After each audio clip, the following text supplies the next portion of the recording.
Good day. Today I will speak about common elements within the writings of Gregory of Nyssa and pseudo Dionysius the Areopagite. The common elements to be found in the works of Gregory of Nyssa and Dionysius the Areopagite are as follows: the existence of three main stages of spiritual life. 2. The affirmation that from an ontological point of view, evil does not exist. 3. The belief in the actuality of free will. 4. Intimation that the progress of the soul, epectasis, continues in the afterlife. And 5. Analogous conception regarding the creation of the world. In this text, I will only refer to the first two of these similarities. I need to underline that the perspectives of the two authors on the above issue are not identical in every regard. They agree on those in principle, but on some aspects of them, each has a specific view. So now I refer to the main stages of spiritual development. Concerning the first communality to be found in the text of Nyssa and the Syrian, this consists in the belief that the evolution of the human soul undergoes three stages. These are as follows: purification, illumination, and union with the divine, kenosis. The most elaborated explanation in the works of the two authors focus on purification and union, since hence I will also concentrate on those. The same three stages were suggested earlier in Origen texts. As we know, Adamantius also have a complex position on the notion of evil and suffering, which for him needs to be experienced in order for the soul to ascend to God. The principle is, he referred to those issues in his own first principles. With regard to the development of the soul, the Alexandrian believes that it undergoes purification in paradise, which for Origen was a physical location. It happens this to the soul before it goes to the higher heaven. For instance, this is what Origen says in the first principle 2.11.6. I think the souls, as they depart from this life, will remain in the same place situated on the earth, which the divine scriptures call paradise. There have been various interpretations concerning the manner in which Adamantius conceived of Eden. Peter Martens summarized those. He chiefly and rightly argues that since for Origen the soul purification in the paradise precedes her ascent through the heavenly spheres, it does not have an incorporeal reality, but a physical one. Epiphanius of Salamis, who lived in the 4th century, knows, actually he died in 403, so also covers a part, the very beginning of the 5th century. So Epiphanius, who is known was the first to contradict Origen ideas in the Panamarian, does not refer specifically to the above mentioned aspect of Adamantius' thought. If he did, perhaps he might have agreed with the three stages also. Now, Gregory of Nyssa elaborates further on the position of the Alexandrian, and so on Origen position about illustration, illumination, and unification. And according to Jean Danielou, the following is true. If there is a familiar pattern in Gregory of Nyssa's work, purification means light, contemplation, cloud, and union, darkness. This is how Danielou interprets Gregory of Nyssa's correspondence to the stages of the evolution of the soul. According to Paul Rorem, the history of this classification may involve Origen adaptation of some Stoic or Middle Platonic ideas. This is, for instance, what Nyssa says with regard to the first stages of the development of the soul in homily 3 from the series Homilies on the Song of Songs. The soul that have been purified are ready for the reception of the divine. They constitute a participation in the Godhead itself, since the divine word is his own voice that confers on the hearer a fellowship with the undefiled power. And just as Israel was prepared for 2 days in advance via rituals of purification, and then at the beginning of the 3rd day was considered worthy of the theophany, being no longer engaged with the cleansing of garments, but openly receiving God himself. For those sake, the soul's dirt has been cleansed by the earliest purification. Close quotation. Also in the life of Moses, using the biblical account as a parable of the Christian spiritual ascent, he describes how the meeting with God occurs in the clouds. It means without the help of created vision. Such an encounter is possible because God is totally invisible and incomprehensible to the created eye and inaccessible to the created mind. He is nevertheless seen and perceived by man, when man, by baptismal and ascetic purification, by efforts and virtues, is enabled to acquire spiritual senses, which allows him to perceive through communion in Christ and the Holy Spirit, the one who is beyond creation. Gregory describes how Moses instructed his people concerning the process of undergoing purification, which the Cappadocians calls a most secret initiation. This is what he affirms. The divine power itself, by marvels beyond description, initiated all the people and their leader himself in the following manner. The people were ordered beforehand to keep themselves from defilements of all kinds, which pertain to both soul and body, and to purify themselves by certain lustrations. This is in book 142. Gregory of Nyssa, as we shall see, also pseudo-Dionysius, called the highest stage of the human development, the union with the divine, darkness. Gregory does it in the life of Moses. This is how he introduces it by the example of the prophet's 40-day experience on Mount Sinai.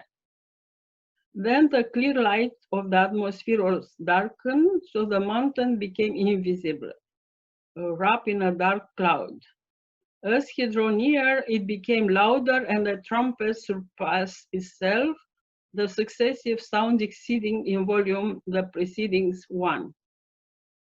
At the end of this encounter, grown in knowledge, Moses declared that he had seen God in the darkness.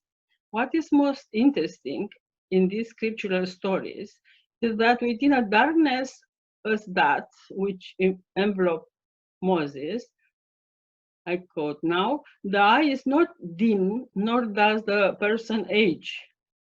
And the person who by every means achieves incorruption in this holy life admits no corruption in himself. For he who has truly come to be in the image of God and who has in no way turned aside from the divine characters, bears in himself his distinguished mark and shows in all things his conformity to the archetype. He beautifies his own soul with what is incorruptible, unchangeable, and shares in no evil at all. Book 3, 318, in the life of Moses. On the basis of the description, inter alia, Hans Boesma rightly assesses Gregory's ecclesiology to be thoroughly anagogical. It means negative of the ascent. Paraphrasing of Psalm 23, he considers that the aim of the sacraments in the church is ascension, along with Christ, onto the mountain of the presence of God. Close quotation. John McGuigan also evaluates that the way the mystical ascent of the nous is presented by Gregory in the life of Moses is exactly what the ancient church from earliest time took as a symbol of its own worship. Now we move to how how Dionysius the Pseudo-Areopagite saw the stages of the soul development. Dionysius, like Gregory, also refers to the purification as being the first stage in the development of the human soul. But he thinks that for people, this process is performed through intermediaries, means through the bodily beings, angels, who are already perfected and so have the interrupted visions of God. He elaborated on this, especially in the celestial hierarchy, for example, in 240c, 240d, and 273c. This is what the Syrian hours in the first instance mentioned above, 240c, the celestial hierarchy. Similarly, it seems to me the immediate participation in God of these angels that first raise up to him is more direct than that of those perfected through a mediator. Hence, to use the terminology handed down to us, the first intelligences perfect, illuminates and purifies those of inferior status in such a fashion that the later, having been lifted up through them to the universal and transcendent source, thereby acquire their due share of the purification, illumination, and perfection of the one who is the source of all perfection. Close quotation. At 273c, he said that purification helps moving upwards towards God. Pseudo-Dionysius calls the highest stages of the human development, as Gregory, darkness. We see that especially in divine names. This is because the knowledge achieved at that level is so profound that it escapes description by words. This is also the most intimate human state. Such a level of development is reached through the above-mentioned union with the divine. He describes the process very clearly in the mystical theology, where he instructs a young friend how to undergo it. So he says, though then, my friend, if you desire mystic vision, with strength and faith, abandon thy senses and intellectual operation, and restore thyself to unity as far as possible, unity to God. In my own translation, the most important part of this fragment is if you wish to contemplate God through a mystical experience, I advise you to be aware and prepare yourself. The notion of, that will be more clear when the text is published in a hard copy, because I had to omit some fragments. The notion of darkness is also very important because it has implication for the manner in which Gregory of Nyssa and Pseudo-Dionysius the Areopagite conceives Trinity. While both thinkers believe that there are stages in the development of human soul, their position on Trinity varies because they use the term enosis differently. For Nyssa, it means union of person, a union within which each of the members of the triune God keeps their individuality, while for Pseudo-Dionysius, it means unity of nature. The Syrian does not comment on this distinction of persons. So we don't know what he really believes about that. Isabel of Andia and Andre von Ivanka emphasizes the differentiation between the type of union in Gregory and Pseudo-Dionysius' work. The second aspect that is common to Gregory and Pseudo-Dionysius, the Areopagite theological system, is their attitude towards evil. Gregory thinks that vice has no inherent existence. It means that evil behind vice, it does not exist from an ontological point of view. It is just the lack of good. He speaks about it not only within Oratio Catechetica, but also in the Anima in Resurrectione and in the De Virginitate, where he paraphrases Plato, Phaedrus, and Phaedo, especially the latter. The Cappadocian believes that people could decide in favor of evil. I'm quoting now from Gregory. So people could decide in favor of evil, which cannot have its origin in the divine will, but only in our inner selves, where it arises in the form of a deviation from good. And so it is a privation of it. It is so because of the freedom with which human beings were endowed when created. Dionysius articulated the same thought. He stated that evil comes into being not on its own accord, I'm quoting, but paradoxically for the sake of the good. It exists as an accident by means of something else. Close quotation. Therefore, for the Syrian, it means that evil is initially a good that becomes weak. For the Syrian, evil has neither inherence in things that have being, nor substance or place, because its origin is due to a defect rather than to a capacity. In some places, the Syriac thinker surprisingly avers that evil still aspires to the good and exemplifies his statement by specifying that demons desire existence, life, and understanding. They are evil insofar as they have fallen away from the virtues proper to them.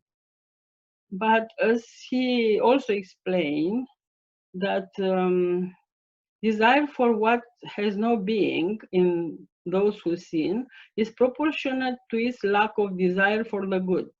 Indeed, this latter is not so much a desire as a sin against real desire. He said that in Divine Name 733d. Moreover, Dionysius indicates that there are people who, in spite of knowing the content of biblical precepts, do not act in accordance with them due to their weak will. In some cases, the will is so perverse that people do not want to know how to do good.